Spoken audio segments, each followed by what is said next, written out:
Баршаңызға сәлем бердім. Сіздермен бірге Ғайша Нұрбекқызы. Мен бүгін сіздерге бар болғаны 3 заттың көмегімен жасалатын өте оңай, өте дәмді шоколадный пирогтың рецептісін ұсынамын. Менімен бірге болыңыздар. Ең алдымен 350 грамм шоколадный печеньені блендердің көмегімен үгітіп аламыз. Барлық ингредиенттердің толық құрамын описанияға жазып қойдым. Қазақ тілді каналдың дамуына үлес қосып, каналыма тіркеліп, лайк басып, пікір қалдырып кетіңіз.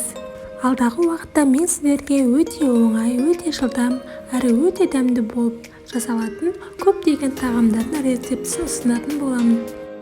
Жылы сүтімізді құйып аламыз және бір шай қасық қопсытқыш салып, тағы да блендердің көмегімен езіп аламыз.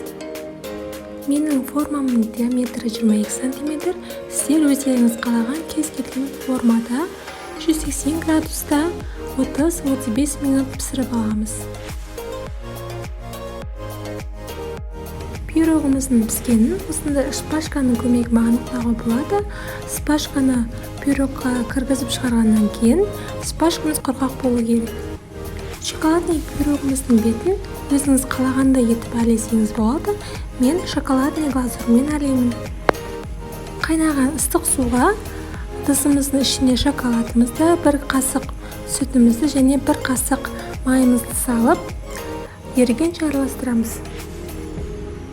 Құрметті көрермен, сіз мені қай қаладан көріп отырсыз, комментарияға жазып кетіңіз, және алдағы уақытта менен қандай рецептерді күтесіздер, соны да жазып кетіңіздер.